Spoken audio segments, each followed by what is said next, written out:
Tonight's the night, Dexter fans, as we watch episode 10 and Justice for All of Dexter Resurrection. Let's get into the breakdown because this is an amazing one.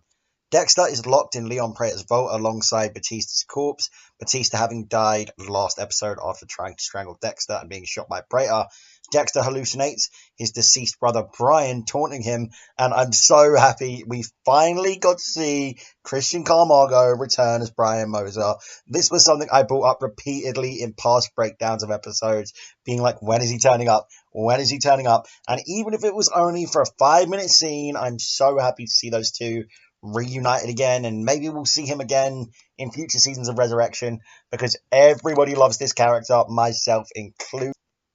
But anyway, Dexter gets to reference an OG line from Season 4's Hungry Man, twisting the line towards Brian to be, I'm glad I killed you when I had the chance. Dexter finds Batista's phone and calls his son Harrison for help, only after listening to a voicemail from Quinn stating that he misses him and Masuka. I can't wait for them to reunite in Season 2. If they go that way, it seems like they're going to. I feel like after Batista's death, Quinn is going to put aside his survival instinct to go after Dexter, even though all we've seen in the past is him actually fucking steering clear because he wants to live. I feel like this one's going to be too much for him to let go. But anyway, Harrison coerces a catering job at Prater's gala to facilitate his rescue attempt. Inside the vault, Dexter discovers files on serial killers and a dossier on Charlie detailing her wrongdoing. He uses this as blackmail to force Charlie to abandon Prater's side and flee New York with her mom. Dexter deduces the access code is the inmate number of the man who murdered Prater's parents, and he relays the code to Harrison, but Harrison doesn't get it. Dexter's phone dies in this instant. Harrison takes a risk and inputs the number, and luckily, it fucking works.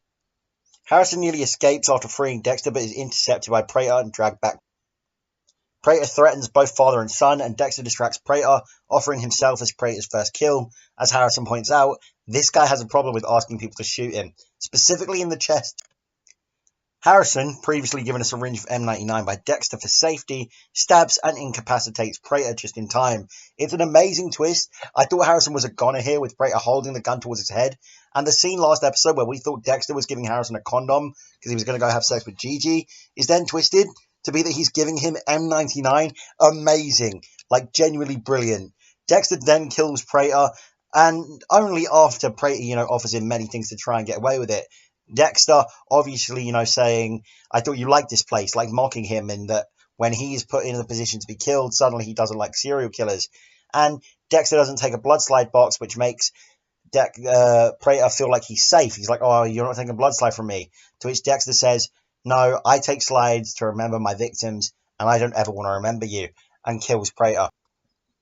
Dexter then grabs the files and his blood slides, claiming these are mine, and ditches, but only after putting in the wrong code to trigger the alarm, summoning the NYPD. He escapes via the elevator while the police arrive to find Batista's body, Prater's fingerprints, and the New York Ripper file revealing the killer is a man named John Frampt. Who is that?